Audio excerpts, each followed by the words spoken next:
Assalamualaikum teman-teman, di sini saya Devi bersama rekan saya Indri dan Jul akan memberi sedikit informasi mengenai statistika probabilitas bersyarat dan pendugaan parameter. Nah, apa sih statistika probabilitas bersyarat? Dan apa sih pendugaan parameter? Kami juga akan memberi contoh dalam kehidupan sehari-hari. Stay tune terus ya teman-teman.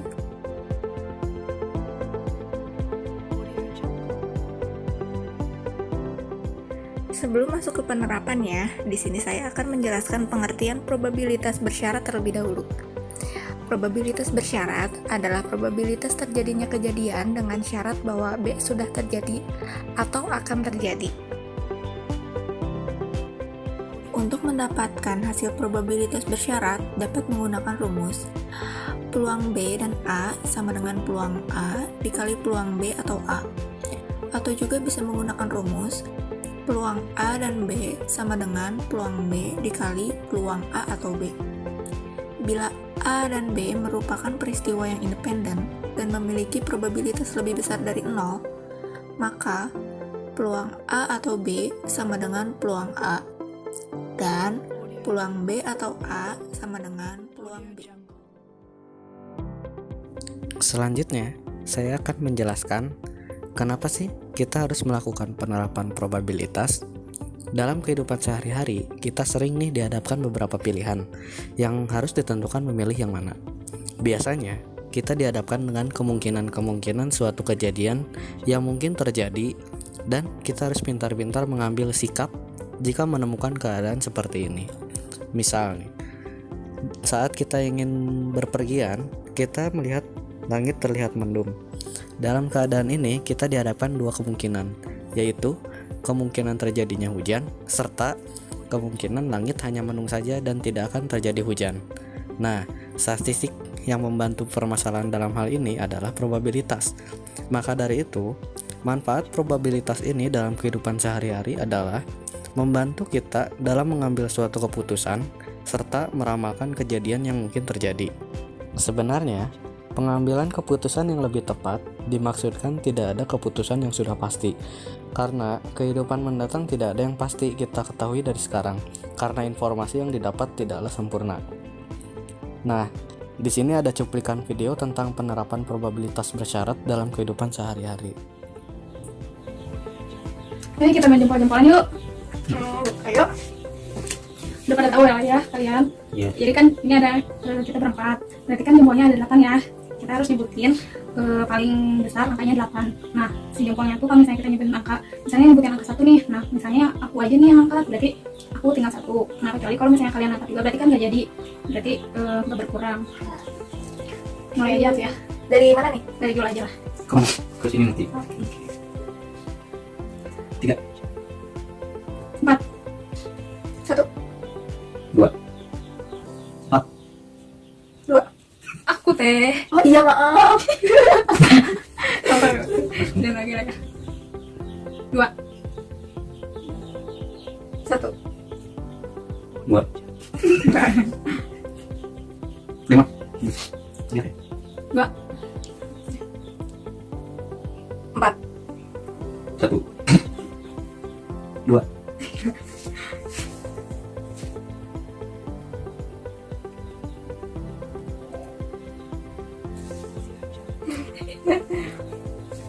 Devi aja Devi. Kan Jul Oh, tadi iya. 1. Deh. Oke, jadi 3, 2, 3. 1.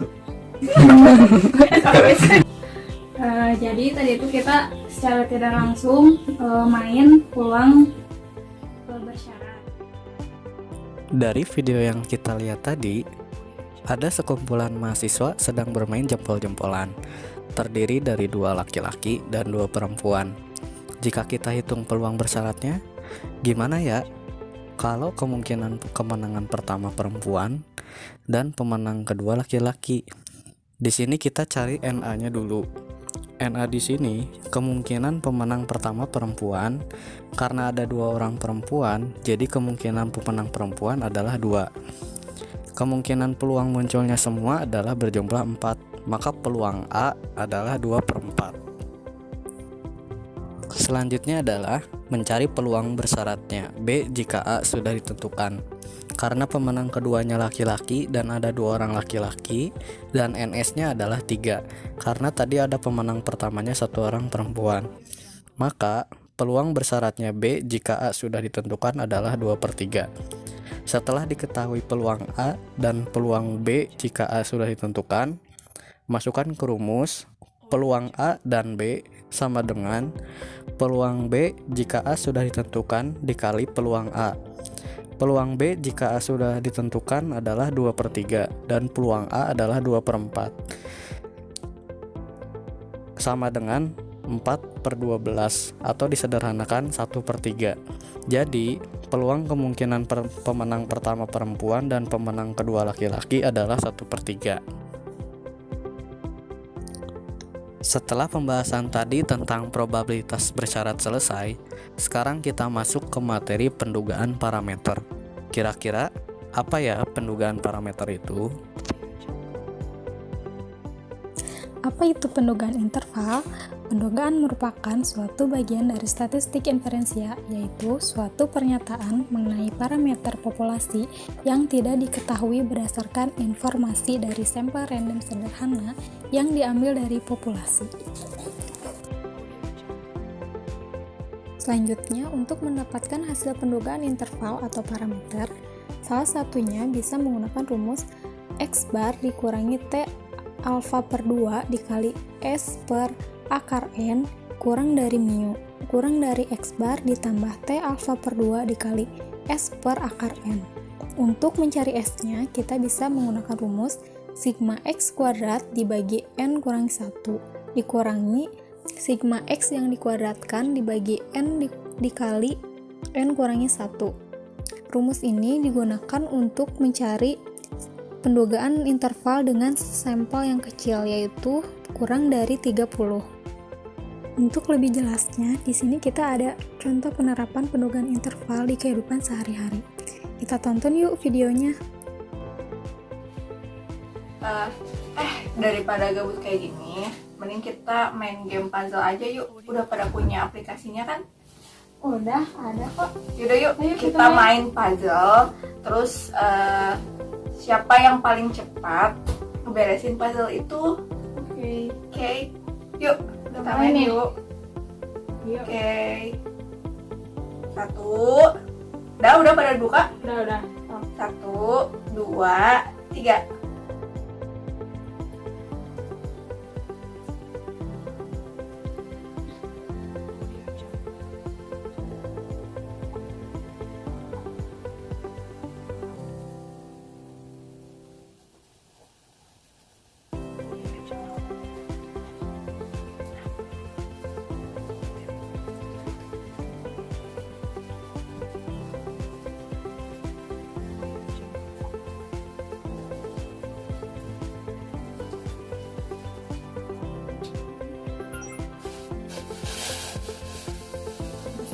Nih, siapa yang udah selesai?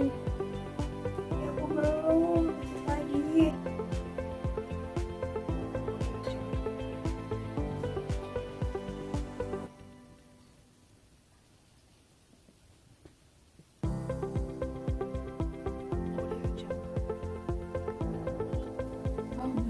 Menit nih. Siapa yang udah selesai nih? Aku dikit lagi. Udah beres. Aku beres. Udah beres.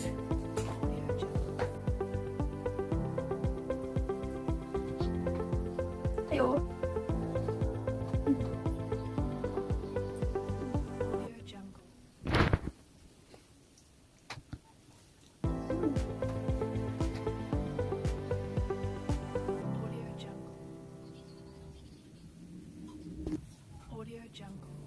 Aku udah nih, 3 menit.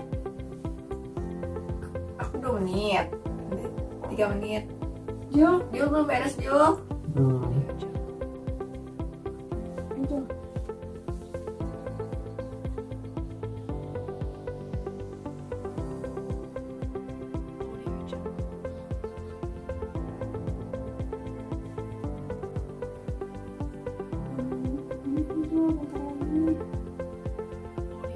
Bentar teh. Nah, beres. Nah, berarti DP 2 menit, aku 3 menit, Yul 4 menit. Kayaknya ini bisa simulasi statistika nih, yang pendugaan interval itu. Oh iya, Kita coba hitung yuk. ayo.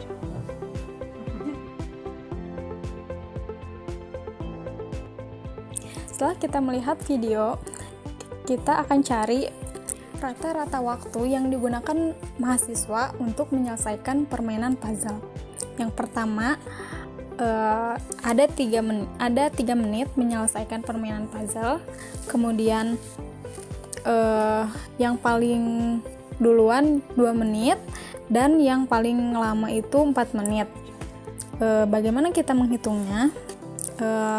Kita masukkan ke dalam rumus-rumus yang tadi telah disebutkan.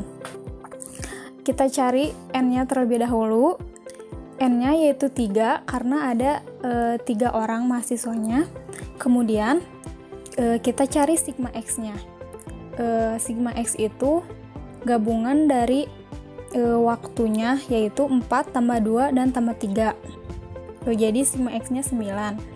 Kemudian cari sigma x kuadrat, yaitu 29. Lalu kita cari x barnya. Mencari x bar, x sigma dibagi n, yaitu 3. Interval kepercayaannya yaitu 99%, dimana alfanya 0,01. Kemudian mencari T alfa per 2 yaitu 0,005. Untuk n kurangi 1-nya yaitu 2. Di sini kita menggunakan tabel T, yaitu untuk mencari T 0,005 dengan 2 sama dengan 9,924. Kita masukkan ke dalam rumus. Yang pertama, S-nya yaitu 29 dibagi 2 dikurangi 9 yang dikuadratkan dibagi 3 dikali 3 kurangi 1 sama dengan 14,5 dikurangi 13,5. Hasilnya akar 1 yaitu 1. Untuk X barnya kita mencari yang kiri terlebih dahulu, yaitu X bar dikurangi T alfa per 2 dikali S dibagi akar N sama dengan 3 dikurangi 9,924 dikurang 1 per akar 3 sama dengan min 2,7. Untuk sisi kanannya, X bar ditambah T alfa per 2 dikali S dibagi akar N sama dengan 3 ditambah 9,924 dikurangi 1 dibagi akar 3 sama dengan 8,7. Hasilnya yaitu min 2,7 kurang dari mu kurang dari 8,7. Yaitu rata-ratanya mahasiswa menyelesaikan puzzle ada di 2,7 menit sampai dengan 8 menit. Sekian teman-teman pembahasan mengenai statistika probabilitas bersyarat dan pendugaan interval atau parameter. Semoga video ini bermanfaat bagi kita semuanya. Mohon maaf apabila ada salah dalam penyampaian video ini. Assalamualaikum warahmatullahi wabarakatuh. Sampai jumpa.